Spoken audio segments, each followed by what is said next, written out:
ವಿಷ್ಣುದಾದ ನಮ್ಮ ನಗಲಿ ಈ ಡಿಸೆಂಬರ್ 30ಕ್ಕೆ 9 ವರ್ಷಗಳೇ ಕಳೆದು ಹೋಗುತ್ತೆ. ಈಗ ಬರ್ತಿರುವಂತಹ ಬ್ರೇಕಿಂಗ್ ನ್ಯೂಸ್, ಈ ಸ್ಮಾರಕ ವಿವಾದ ಬಗೆಹರಿಯುತ್ತಾ ನೆನೆ ಪಬ್ಲಿಕ್ ಟಿವಿಯ ಬಿಗ್ ಬುಲೆಟಿನ್ ಕೂಡ ಈ ಬಗ್ಗೆ ದೊಡ್ಡ ಪ್ರಸ್ತಾಪ ಆದಾಗ ನಿರ್ಮಾಪಕರ ಸಂಘದ ಅಧ್ಯಕ್ಷ ಮುನಿರತ್ನ ಕೂಡ ಇವತ್ತು ಮಧ್ಯಾಹ್ನ ಅವ್ರ ಮನೆಗೆ ಭೇಟಿ ಕೊಡ್ತೀನಿ ಅಂತ ನೆನೆ ಮಾತು ಕೊಟ್ಟಿದ್ರು. ಅನಿರುದ್ಧ್ ಕೂಡ ಲೆಟರ್ ರೆಡಿ ಮಾಡ್ತೀನಿ ಅಂತ ಕೂಡ ಹೇಳಿದ್ರು. ರಾಮಾಚಾರಿ ಸ್ಮಾರಕ ಮೈಸೂರಲ್ಲೋ ಅಭಿಮಾನ್ ಸ್ಟುಡಿಯೋದಲ್ಲೋ ಅನ್ನೋ ಪ್ರಶ್ನೆ ರೈಸ್ ಆಗುತ್ತೆ. ಇನ್ನೂ ಕೂಡ ತಮ್ಮ ತಂದೆಯ ಸ್ಮಾರಕದ ಬಗ್ಗೆ ಯಜಮಾನನ ಪುತ್ರಿ ಕೀರ್ತಿ ಅನಿರುದ್ಧ್ ಹೇಳೋದೇನು. ಮಧ್ಯಾಹ್ನ 2 ಗಂಟೆಗೆ ಸಾಹಸ ಸಿಂಹನ ಮಗಳನ್ನು ಭೇಟಿ ಮಾಡ್ತಿದ್ದಾರೆ ನಿರ್ಮಾಪಕ ಮುನಿರತ್ನ. ಈ ಸಂದರ್ಭದಲ್ಲಿ ಸ್ಮಾರಕದ ಬಗ್ಗೆ ಕುಟುಂಬದಿಂದ ಲಿಖಿತ ಅಭಿಪ್ರಾಯವನ್ನು ನೆನ್ನೆ ಕೇಳಿದ್ರು. ಅದಕ್ಕೆ ಅನಿರುದ್ಧ್ ಕೂಡ ವಿಷ್ಣುವರ್ಧನ್ ಒಳಿಯ ಕೊಡ್ತೀವಿ ಅಂತ ಹೇಳಿದ್ರು. ಇವತ್ತು ಅದನ್ನು ಪಡೆದುಕೊಳ್ಳುತ್ತಿದ್ದಾರೆ ನಿರ್ಮಾಪಕರ ಸಂಘದ ಅಧ್ಯಕ್ಷ ಮತ್ತು ಶಾಸಕರಾಗಿರುವಂತಹ ಸನ್ಮಾನ್ಯ ಮುನಿರತ್ನ ಅವರು.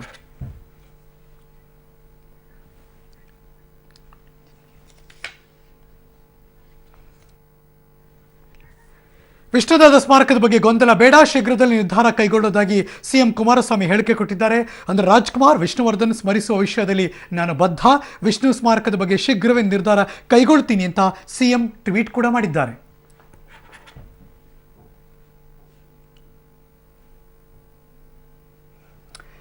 ಎಸ್, ನೀವು ನೋಡ್ತಿರುವಂತಹ ಬೆಳವಣಿಗೆಗಳು. ಇವತ್ತು ಮಧ್ಯಾಹ್ನ 2 ಗಂಟೆಗೆ ನಿರ್ಮಾಪಕರ ಸಂಘದ ಅಧ್ಯಕ್ಷ ಶಾಸಕರಾಗಿರುವಂತಹ ಮುನಿರತ್ನ ಅವರು ಇದಕ್ಕೊಂದು ಅಂತ್ಯವನ್ನು ಖಂಡಿತವಾಗ್ಲೂ ತರ್ತೀವಿ, ಸರ್ಕಾರ ಇದಕ್ಕೆ ಬದ್ಧವಾಗಿದೆ, ಬರೀ ಸ್ಮಾರಕದ ವಿಚಾರಕ್ಕೆ ಸಂಬಂಧಪಟ್ಟ ಹಾಗೆ ಗೊಂದಲ ಬೇಡ, ವಿಷ್ಣು ಸ್ಮಾರಕ ನಮ್ಮೆಲ್ಲರ ಜವಾಬ್ದಾರಿ ಮತ್ತು ನಾವು ಅವರಿಗೆ ಕೊಡುತ್ತಿರುವ ಗೌರವ, ಹಾಗಾಗಿ ಅದನ್ನು ನೆರವೇರಿಸ್ತೀವಿ ಅನ್ನುವ ಭರವಸೆಯನ್ನು ನೆನ್ನೆ ಸ್ಟುಡಿಯೋಗೆ ಬಂದಾಗಲೂ ಕೊಟ್ಟಿದ್ರು, ದೂರವಾಣಿ ಸಂಪರ್ಕಕ್ಕೆ ಬಂದಾಗಲೂ ಕೂಡ ಕೊಟ್ಟಿದ್ದಾರೆ ಶಾಸಕರಾದಂಥ ನಿರ್ಮಾಪಕರ ಸಂಘದ ಅಧ್ಯಕ್ಷರಾಗಿರುವ ಮುನಿರತ್ನ ಅವರು.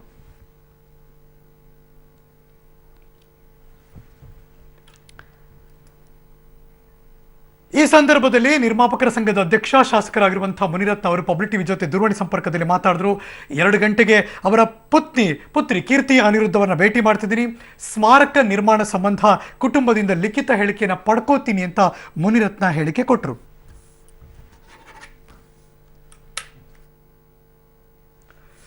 ಎಸ್, ಕರ್ನಾಟಕ ಚಲನಚಿತ್ರ ನಿರ್ಮಾಪಕರ ಸಂಘ ಅದರ ಅಧ್ಯಕ್ಷರಾದಂಥ ಮುನಿರತ್ನ ಅವರು ಇವತ್ತು ಮಧ್ಯಾಹ್ನ 2 ಗಂಟೆಗೆ ವಿಷ್ಣುವರ್ಧನ್ ಅವರ ಪುತ್ರಿ ಕೀರ್ತಿ ಅನಿರುದ್ಧ್ ಅವರನ್ನು ನಾನು ಭೇಟಿ ಮಾಡ್ತಿದ್ದೀನಿ, ಈಗಾಗಲೇ ಲೆಟರ್ ರೆಡಿ ಮಾಡೋಕ್ಕೆ ಹೇಳಿದ್ದೆ, ಅವ್ರು ಲೆಟರ್ ಕೊಡ್ತೀವಿ ಅಂತ ಕೂಡ ಪಬ್ಲಿಕ್ ಟಿವಿಲೇ ಹೇಳಿದ್ದಾರೆ. ಸೊ ಹಾಗಾಗಿ ಅವ್ರ ಮನೆಗೆ ಹೋಗಿ ಅದನ್ನು ಪಡೆದು ತದನಂತರದಲ್ಲಿ ಬರೀ ಸ್ಮಾರಕ ನಿರ್ಮಾಣಕ್ಕೆ ಸಂಬಂಧಪಟ್ಟ ಹಾಗೆ ಏನೂ ಗೊಂದಲ ಬೇಡ, ಬಿಕಾಸ್ ಜಾಗ ನಿಗದಿ ಮಾಡಿ ಸ್ಮಾರಕ ಮಾಡಿಕೊಡುವ ಜವಾಬ್ದಾರಿ ನನ್ನದು, ಅದನ್ನು ಸರ್ಕಾರ ಪ್ರಪೋಸ್ ಮಾಡಿ ಅದು ಆಗುವ ಹಾಗೆ ಮಾಡುತ್ತೇನೆ ನಾನು ಅಂತ ಆ ಕುಟುಂಬಕ್ಕೂ ಕೂಡ ನಾನು ಜೊತೆಗಿದ್ದೀನಿ, ಯಾವುದೇ ಅನುಮಾನ ಗೊಂದಲ ಬೇಡ ಅನ್ನೋದು ನಿರ್ಮಾಪಕರ ಸಂಘದ ಅಧ್ಯಕ್ಷ ಮುನಿರತ್ನ ಅವರ ಮಾತು. ಹಾಗಾಗಿ 1 ಗಂಟೆ ಹೊತ್ತಿಗೆ ಅವರವ್ರ ಮನೇಲಿರ್ತಾರೆ, ಕೀರ್ತಿ ಅನಿರುದ್ಧ್ ಅವ್ರನ್ನ ಭೇಟಿ ಮಾಡ್ತಾರೆ. ತದನಂತರದಲ್ಲಿ ಎಲ್ಲ ರೀತಿಯ ಬೆಳವಣಿಗೆಗಳನ್ನು ಎಕ್ಸ್ಪೆಕ್ಟ್ ಮಾಡ್ಬೋದು. ಈ 9 ವರ್ಷ ಅಂದರೆ 2009 ಡಿಸೆಂಬರ್ ಅವರ ಡಾಕ್ಟರ್ ಹತ್ರ ನಾನು ಮಾತಾಡಿದೆ. 2 o'clock ನಾನು ಬರ್ತೀನಿ ಅಂತ ನಿನ್ನೆ ನಾನು ಹೇಳಿದ್ದೆ. ಈಗ ನಾನು 2 o'clock ಅವ್ರ ಮನೆ ಹತ್ರ ಹೋಗ್ತಾ ಇದ್ದೀನಿ. ನನಗೆ ಫಸ್ಟ್ ಅವರಲ್ಲಿ ಇರುವಂತ ಒಂದು ಕ್ಲಿಯರ್ ಆಗಿ ಅವರಿಂದ ಒಂದು ಕ್ಲಿಯರ್ ಆಗ್ಬಿಟ್ಟು ಆಮೇಲೆ ನಾನು ಸರ್ಕಾರದ ಜೊತೆ ನಾನು ಮಾತಾಡ್ತೀನಿ. ಆದ್ರೂ ನಾನು ಅವ್ರನ್ನ ರೈಟಿಂಗ್ ಅಲ್ಲಿ ಕೇಳಿದ್ದೀನಿ, ಹಾಗಾಗಿ ನಾನೀಗ ಅವ್ರಿಗೆ ಹೋಗ್ತಾ ಇದ್ದೀನಿ. ಈಗ ಅದಾದ್ಮೇಲೆ ನಾನು ಸರ್ಕಾರದ ಜೊತೆಲಿ ಮುಖ್ಯಮಂತ್ರಿಗಳ ಗಮನಕ್ಕೆ ತರ್ತೀನಿ. ಇದು ತಂದಿದ್ದೆ ಇದರಲ್ಲಿ ಒಟ್ಟಿನೊಳಗೆ ಇದನ್ನ ಬೇಗ ಇತ್ಯರ್ಥ ಮಾಡೋದಕ್ಕೆ ಎಲ್ಲರೂ ಒಂದು ಒಳ್ಳೆ ರೀತಿಯಲ್ಲಿ ಒಂದು ನಿರ್ಧಾರ ಮಾಡ್ತೀವಿ, ತೀರ್ಮಾನ ತಗೊಳ್ತೀವಿ. ಖಂಡಿತವಾಗ್ಲೂ ಈ ಸಮಸ್ಯೆನ ಬೆಳೆಯೋದಕ್ಕೆ ಬಿಡೋದಿಲ್ಲ. ಆವತ್ತು ಡಾಕ್ಟರ್ ರಾಜ್ಕುಮಾರ್ ಅವರ ಸಮಾಧಿ ಮಾಡೋಂತ ಸಮಯದಲ್ಲೂ ಸಹ ಮುಖ್ಯಮಂತ್ರಿಗಳು ಕುಮಾರಸ್ವಾಮಿ ಅವರೇ ಆಗಿದ್ರು. ಖಂಡಿತ ಅವತ್ತು ಅವರೇ ಜಾಗ ಕೊಟ್ಟಿದ್ದಾರೆ. ಇವತ್ತು ಅಂಬರೀಶ್ ಅವ್ರಿಗೂ ಅವರೇ ಕೊಟ್ಟಿದ್ದಾರೆ. ವಿಷ್ಣುವರ್ಧನ್ ಅವ್ರಿಗೂ ಸಹ ಅವರು ಒಳ್ಳೇದ್ ಮಾಡೇ ಮಾಡ್ತಾರೆ. ನಮ್ಮ ಸಮ್ಮಿಶ್ರ ಸರ್ಕಾರ ಇದಕ್ಕೆ ಸ್ಪಂದಿಸಿ ಕೆಲಸ ಮಾಡುತ್ತೆ, ಯಾವುದು ಅನುಮಾನ ಬೇಡ ಸರ್. ಮೊದಲನೇದಾಗಿ ಇವತ್ತು ಆ ಕುಟುಂಬದಿಂದ ಮೊದಲು ನಮಗೆ ಒಂದು ಕ್ಲಾರಿಫಿಕೇಶನ್ ಬೇಕು, ಅದಾದ್ಮೇಲೆ ನಾವು ತೀರ್ಮಾನ ಮಾಡ್ತೀವಿ ಸರ್. ಈಗ ನಿನ್ನೆ ಅವರು ಕುಟುಂಬದವರು ಬಹಳ ಸ್ಪಷ್ಟವಾಗಿ ಮಾಧ್ಯಮಗಳಲ್ಲಿ ಪ್ರತಿಕ್ರಿಯೆ ನೀಡಿದ್ದಾರೆ. ಅವರು ಬಹಳ ಸ್ಪಷ್ಟವಾಗಿ ತಾವು ಏನ್ ಮಾಡ್ತಿರೋ ಮಾಡಿ, ತೊಂದರೆ ಇಲ್ಲ, ಕರ್ನಾಟಕದ 6 ಕೋಟಿ ಜನರ ಹೃದಯದಲ್ಲಿ ವಿಷ್ಣುವರ್ಧನ್ ಅವರು ನೆಲೆಸಿದ್ದಾರೆ, ಹಾಗಾಗಿ ನೀವ್ ಏನ್ ಮಾಡ್ತೀರಾ ಮಾಡಿ, ಒಟ್ಟಿನೊಳಗೆ ಬೇಗ ಇದನ್ನ ಮುಗಿಸಿ ಅಂತ ನಿನ್ನೆ ಮಾಧ್ಯಮಗಳಿಗೆ ಅವ್ರ ಪ್ರತಿಕ್ರಿಯೆ ನೀಡಿದ್ದಾರೆ. ಇವತ್ತು ಅದಕ್ಕೆ ಸಂಬಂಧಪಟ್ಟಂಗೆ ನಾನು ಇವತ್ತು ಆ ಕುಟುಂಬದವ್ರ ಜೊತೆ ಚರ್ಚೆ ಮಾಡಕ್ ಹೋಗ್ತಾ ಇದ್ದೀನಿ. ಒಂದು ವಿಷಯ ನಾನು ತಮ್ಮ ಗಮನಕ್ಕೆ ತರೋದಕ್ಕೆ ಬಯಸ್ತೀನಿ.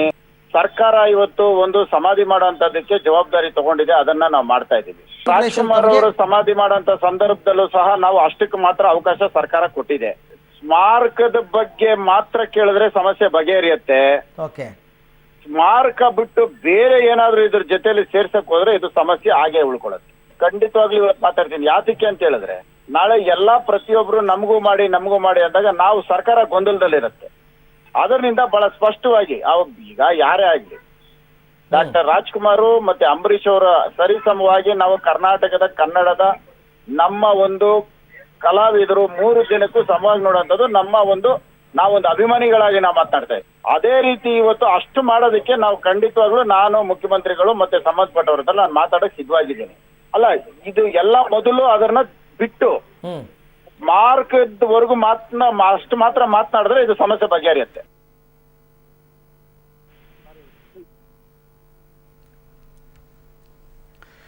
ವಿಷ್ಣು ಅಭಿಮಾನಿ ರಾಜಣ್ಣ ಅಂತ ಒಬ್ಬರಿದ್ದಾರೆ. ನಾನು ಶ್ರೀರಂಗಪಟ್ಟಣದಲ್ಲಿ 13 ಗುಂಟೆ ಜಾಗವನ್ನು ಖರೀದಿ ಮಾಡಿ ಅವರ ಸ್ಮಾರಕಕ್ಕೆ ಕೊಡ್ತೀನಿ ಅಂತ ವೃತ್ತಿಯಲ್ಲಿ ಕಾಂಟ್ರಾಕ್ಟರ್ ಆಗಿರುವಂಥ ರಾಜಣ್ಣ ಮಾತಾಡಿದ್ದಾರೆ. ಹಾಗಾದರೆ ಅವ್ರ ಜೊತೆ ಏನು ಮಾತುಕತೆ ನೋಡೋಣ.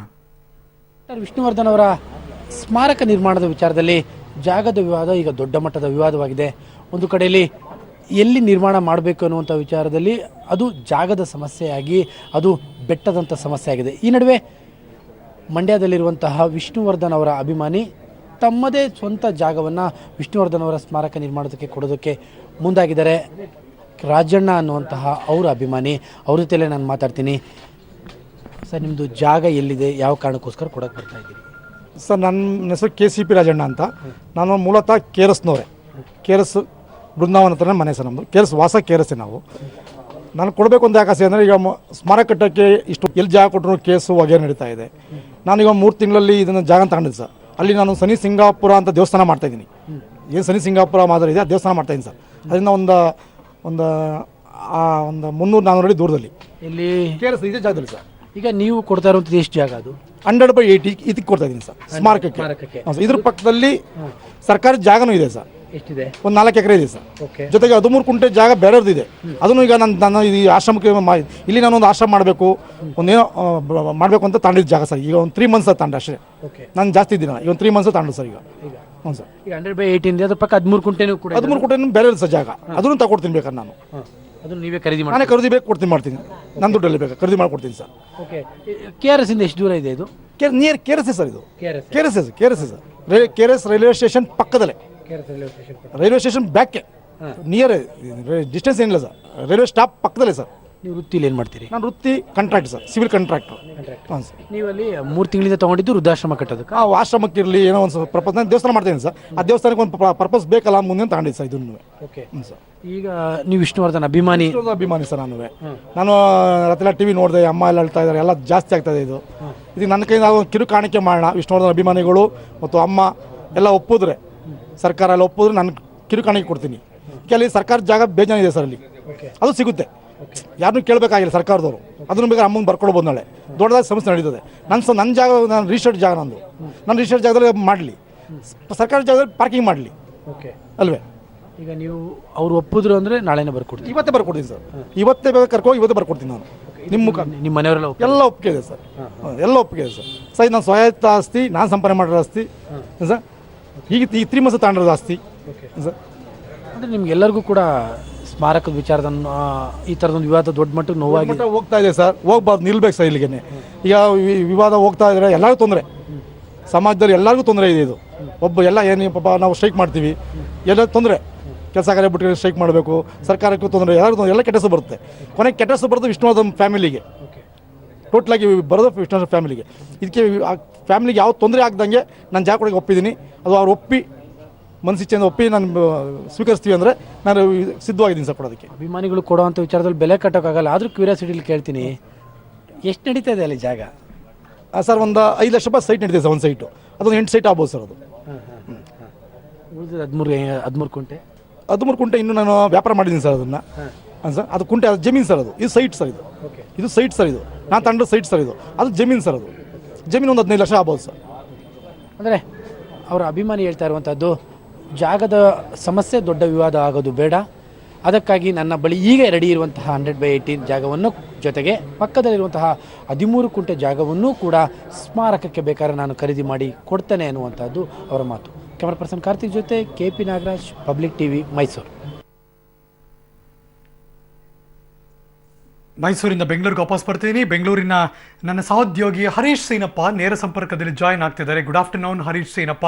ಇವತ್ತು ಮಧ್ಯಾಹ್ನ 3 ಗಂಟೆಗೆ ನಿರ್ಮಾಪಕರ ಸಂಘದ ವತಿಯಿಂದ ಮುನಿರತ್ನ ಅವರು ಹೋಗ್ತಾರೆ, ಅವರ ಮಗಳ ಜೊತೆ ಮಾತಾಡ್ತಾರೆ. ನಿನ್ನೆ ಕೂಡ ಪಬ್ಲಿಕ್ ಟಿವಿಲಿ ಕೂತು ಅದೇ ಆಶ್ವಾಸನೆ ಕೊಟ್ಟಿದ್ರು. ಏನು ಬೆಳವಣಿಗೆ ನಿರೀಕ್ಷೆ ಮಾಡ್ಬೋದು, ಏನೇನು ನಡೀತಾ ಇದೆ ಅಲ್ಲಿ?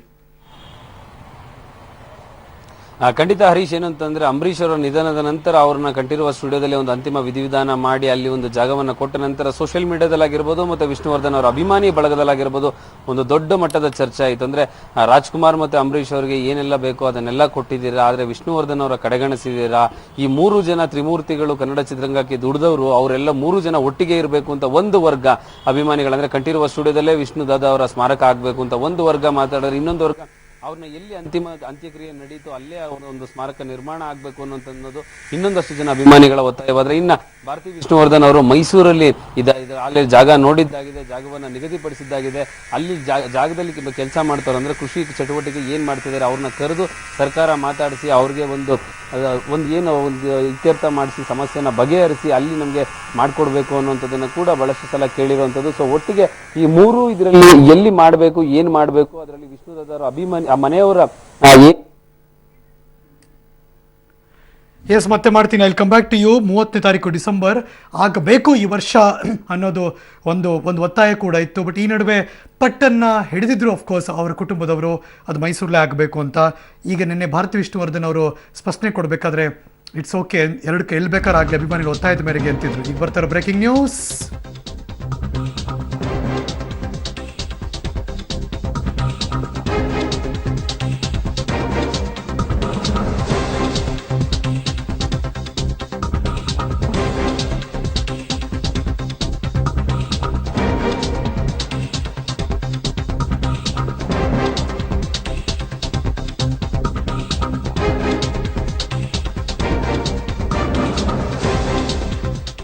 ಅಂಬರೀಷ್ ಜೊತೆಗೆ ವಿಷ್ಣು ಸ್ಮಾರಕದ ಬಗ್ಗೆ ಸಂಧಾನ ನಡೆಸಿದ್ರು ರುದ್ರೇಶ್. ಆಗ ಭಾರತಿ ವಿಷ್ಣುವರ್ಧನ್ ಅವರು ಒಪ್ಪಿರಲಿಲ್ಲ. ಈಗ ನಾವ್ಯಾಕೆ ಒಪ್ಪೋಣ ಅನ್ನೋದು ಅಫ್ಕೋರ್ಸ್ ಭಾರತಿ ವಿಷ್ಣುವರ್ಧನ್ ಈಗಲೂ ಒಪ್ಪಿಲ್ಲ. ಕಂಠೀರವ ಸ್ಟುಡಿಯೋ ಮಾಜಿ ಅಧ್ಯಕ್ಷ ರುದ್ರೇಶ್ ಹೇಳಿಕೆ ಕೊಡ್ತಿದ್ದಾರೆ. ಈಗಲೂ ಭಾರತಿ ವಿಷ್ಣುವರ್ಧನ್ ಅವರು ಕಂಠೀರವ ಸ್ಟುಡಿಯೋದಲ್ಲಿ ಬೇಡ ಅಂತ ನಿಂತಿದ್ದಾರೆ. ವಿಷ್ಣುವರ್ಧನ್ ಅವರ ಸ್ಮಾರಕ ವಿಚಾರಕ್ಕೆ ಸಂಬಂಧಪಟ್ಟ ಹಾಗೆ 2 ಬಾರಿ ಸಂಧಾನದ ಸಂದರ್ಭದಲ್ಲೂ ಮಾತಿಗೆ ಒಪ್ಪಿರಲಿಲ್ಲ ಭಾರತಿ ವಿಷ್ಣುವರ್ಧನ್ ಅವರು. ಕಂಠೀರವ ಸ್ಟುಡಿಯೋದಲ್ಲಿ ವಿಷ್ಣು ಸ್ಮಾರಕ ಬೇಡ ಅಂತ ಪಟ್ಟು ಹಿಡಿದಿದ್ರು ಭಾರತಿ ವಿಷ್ಣುವರ್ಧನ್ ಅವರು. ಈಗ ನಾವ್ಯಾಕೆ ಒಪ್ಪೋಣ ಅಂತ ಅವರು, ಈ ಕಡೆ ಇವರು ಏನು ಒಪ್ಪಿಲ್ಲ. ಸೊ ಹಾಗಾಗಿ ಕಂಠೀರವ ಸ್ಟುಡಿಯೋದಲ್ಲಿ ವಿಷ್ಣುವರ್ಧನ್ ಅವರ ಸ್ಮಾರಕ ಆಗುವುದು ಈ ಕ್ಷಣಕ್ಕೆ ಯಾರಿಗೂ ಇಷ್ಟ ಇಲ್ಲ, ಹಾಗಾಗಿ ಆಗುವ ಲಕ್ಷಣಗಳು ಕಾಣಿಸುತ್ತಿಲ್ಲ ಅಂತ ಅನ್ನಿಸ್ತಾ ಇದೆ. ನಮ್ಮ ಜೊತೆ ದೂರವಾಣಿ ಸಂಪರ್ಕದಲ್ಲಿ ಕಂಠೀರವ ಸ್ಟುಡಿಯೋದ ಮಾಜಿ ಅಧ್ಯಕ್ಷ ಅಂತ ರುದ್ರೇಶ್ ಅವರು ದೂರವಾಣಿ ಸಂಪರ್ಕದಲ್ಲಿದ್ದಾರೆ. ರುದ್ರೇಶ್ ಅವರೇ ನಮಸ್ಕಾರ.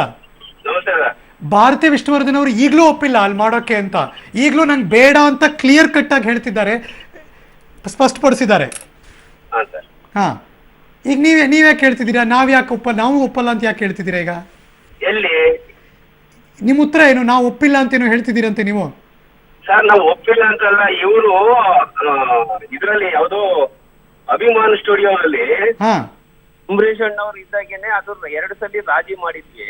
ಏನಂತ? ಅಲ್ಲಿರ್ತಕ್ಕಂಥದ್ದು ಇದು ಏನು ಪ್ರಾಬ್ಲಮ್ ಇತ್ತು ಅಂದ್ರೆ ದಾವೆಗಳಿತ್ತು. ಆ ದಾವೆಗಳನ್ನ ಬಾಲಕೃಷ್ಣ ಅವರ ಹೆಣ್ಮಕ್ಳು ಮತ್ತೆ ಗಂಡು ಮಕ್ಳು ಇಬ್ಬರನ್ನು ಕರೆಸಿ ಅಂಬರೀಷ್ ಅಣ್ಣ ಅವ್ರ ಮನೆಯಲ್ಲಿ ರಾಜಿ ಪಂಚಾಯತಿನ ಮಾಡಿದ್ವಿ. ಅವಾಗ ಫಿಲಿಂ ಚೇಂಬರ್ ಅಧ್ಯಕ್ಷರಾಗಿದ್ದಂಥವ್ರು ವಿಜಯ್ ಕುಮಾರ್ ಇದ್ರು, ನಾವಿದ್ವಿ, ಮತ್ತೆ ಕೆ ಮಂಜು ಅವರು, ರಾಕ್ಲೈನ್ ವೆಂಕಟೇಶ್ ಅವರು ಎಲ್ಲರೂ ಸೇರಿ ರಾಜಿ ಮಾಡಿದ್ವಿ. ಇವ್ರಿಗೆ ಅಣ್ಣ ತಂಗಿಯರ್ ಜಗಳದಲ್ಲಿ ಇವರು ಈ ಅಮ್ಮ ಒಪ್ಪಿಲ್ಲ, ಗೀತಾ ಬಾಲಿ ಅನ್ನೋರು ಒಪ್ಲಿಲ್ಲ. ಗೊತ್ತಾಯ್ತು. ಅಂಬರೀಷ್ ಅಣ್ಣವರು ತುಂಬಾ 2.25 ಕೋಟಿ ನಿಮ್ಗೆ ಸಪರೇಟ್ ಆಗಿ ಕೊಡಿಸ್ತೀನಿ, ನಿಮ್ಮ ಬರ್ತಕ್ಕಂತ ನಿಮ್ಮ ಕುಟುಂಬದ ದುಡ್ಡಿಂದ ಸಪರೇಟ್ ಆಗಿ ಕೊಡಿಸ್ತೀನಿ ಅಂತ ಕಂಠೀರವ ಸ್ಟುಡಿಯೋದಲ್ಲಿ ಆಗಬೇಕು ಅಂತ ಏನಾದ್ರು ಇತ್ತಾಗ ಪ್ರಪೋಸಲ್? ಆವಾಗ ಈ ಪ್ರಸ್ತಾಪ ಇರ್ಲಿಲ್ಲ ಸರ್. ಯಾವುದು? ಕಂಠೀರವ ಸ್ಟುಡಿಯೋದಲ್ಲಿ ಮಾಡಬೇಕು ಅನ್ನೋ ಪ್ರಸ್ತಾಪ ಅಂಬರೀಷ್ ಅಣ್ಣವ್ರ ಹತ್ರನೂ ಇರ್ಲಿಲ್ಲ, ಯಾರು ಸರ್ಕಾರದಲ್ಲೂ ಇರ್ಲಿಲ್ಲ. ಸರಿ, ಅಲ್ಲಿಗೆ ಅದು ಕ್ಲೋಸ್ ಅಲ್ವಾ? ಹೌದು ಹೌದು. ಸೊ ಭಾರತಿ ವಿಷ್ಣುವರ್ಧನ್ ಅವ್ರಿಗೂ ಬೇಕಾಗಿರ್ಲಿಲ್ಲ, ಅಲ್ಲಿ ಬೇಡ ಅಂತ ಅವರು ಇದ್ರು, ಕ್ಲಿಯರ್ ಆಗಿದ್ರು, ಎಲ್ಲ ಕರೆಕ್ಟ್ ಆಗಿತ್ತಲ್ವಾ? ಹೌದು ಹೌದು. ಈಗಲೂ ಅವ್ರು ಅದಕ್ಕೆ ಬದ್ಧರಾಗಿದ್ದಾರಲ್ಲ. ಅಲ್ಲಿ ಮಾಡ್ಬೋದು ಸರ್, ಅಲ್ಲಿ ಏನ್ ತೊಂದ್ರೆ ಇಲ್ಲ. ಇವಾಗ ಹಂಗ್ ಲೆಕ್ಕ ಹಾಕೊಂಡ್ರೆ ಕಂಠೀರವ ಸ್ಟುಡಿಯೋ ಅಲ್ಲ, ಈಗಲೂ ಭಾರತಿ ವಿಷ್ಣುವರ್ಧನ್ ಅವರು ಕಂಠೀರವ ಸ್ಟುಡಿಯೋದಲ್ಲಿ ಬೇಡ ಅಂತಿದ್ದಾರೆ. ನೀವ್ ಹೇಳ್ತೀರಿ ಮಾಡ್ಬೋದು ಅಂತಿದ್ದೀರಿ. ಈಗ ಮಾಡ್ಬೋದು ಸರ್, ಅಲ್ಲೇನ್ ಮಾಡ್ಬೋದು. ಇವಾಗ ಅಂಬರೀಷ್ ಅಣ್ಣವ್ರದ್ದು ಮತ್ತೆ ಡಾಕ್ಟರ್ ರಾಜ್ಕುಮಾರ್ ಅವ್ರದ್ದು ಮಾಡಿದಾರಲ್ವಾ, ಮಾಡ್ಬೋದು, ಏನ್ ಸಮಸ್ಯೆ ಏನಾಗಲ್ಲ. ಬಟ್ ಅವ್ರಿಗೆ ಬೇಡ ಅಂತಿದಾರಲ್ಲ ಈಗ, ಭಾರತೀಯಮ್ಮ ಬೇಡ ಅಂತಿದಾರಲ್ಲ ಅಲ್ಲಿ. ಬೇಡ ಅಂತಂದ್ರೆ ಅವರ ವೈಯಕ್ತಿಕವಾಗಿ ಇಚ್ಛೆ ಸರ್. ಇದು ಅಭಿಮಾನಿಗಳು ಇಷ್ಟಪಟ್ರೆ ಮಾಡ್ಲೇಬೇಕಲ್ವಾ, ಹಾ ಹಾ ಹಾ ಅವ್ರೊಬ್ರ ಇಚ್ಛೆ ಅಲ್ಲ ಅಲ್ವಾ. ಹಾ ಹಾ ಹಾ ಹಾ ಅಭಿಮಾನಿಗಳು ಇಚ್ಛೆ ಪಟ್ರೆ ಇವಾಗ ನೀವ್ ಹೇಳ್ತೀರಾ ರುದ್ರೇಶ್ ಅವ್ರು, ನೀವ್ ಹೇಳ್ತಿರೋದೇನೋ ಈಗೇನಾದ್ರೂ ಒಪ್ಪಿದ್ದಾರೆ ಅಲ್ಲಿ ಜಾಗ ಕೊಡಕ್ ಮಾಡ್ಲಿ ಅಂತಾರ, ನಿಮ್ ಇಷ್ಟ. ಕೊಡ್ಬೋದು ಸರ್. ಇವಾಗಲೇ ರಿಂಗ್ ರೋಡ್ಗೆ 2.5 ಎಕರೆ ಹೋಗಿದೆ ಸ್ಟುಡಿಯೋದು. ಕರೆಕ್ಟ್, ಗೊತ್ತು. 2.5 ಎಕರೆ ಹೋಗಿದೆ, ಮತ್ತೆ 1 ಎಕರೆ ಒತ್ತುವರಿ ಆಗಿದೆ. ಹಾ ಸರಿ, ಇದು ಕೊಡ್ಬೋದು ಜಾಗ ಅಂತ ನೀವು ಹೇಳ್ತಿದ್ದೀರಿ ಈಗ. ಕೊಡ್ಬೋದು ಸರ್. ಇವಾಗ ಅಂಬರೀಷ್ ಅಣ್ಣವ್ರಿಗೂ ಕೊಟ್ಟಿದ್ದಾರೆ, ರಾಜ್ಕುಮಾರ್ ಸಾಹೇಬ್ರಿಗೂ ಕೊಟ್ಟಿದ್ದಾರೆ ಅಂತ. ಎಸ್ ರುದ್ರೇಶ್ ಅವರೇ, thank you so much clarification. Rudresh ಅವರು ಕೊಡ್ಬೋದು ಅಂತಿದ್ದಾರೆ, ಆದರೆ ಆ ಭಾಗದಿಂದ ಅವರ ಸಂಸಾರದ ಕುಟುಂಬದವರು ಒಪ್ಪಿಲ್ಲ ಅಷ್ಟೇ. ಲೆಟ್ಸ್ ಸಿ, ಅವರ ಅನಿಸಿಕೆ ನಮ್ಮ ಮುಂದೆ ಇಟ್ಟಿದ್ದಾರೆ, ಕೊಡಬಹುದು ಅಂತ ಮಾಜಿ ಅಧ್ಯಕ್ಷರು.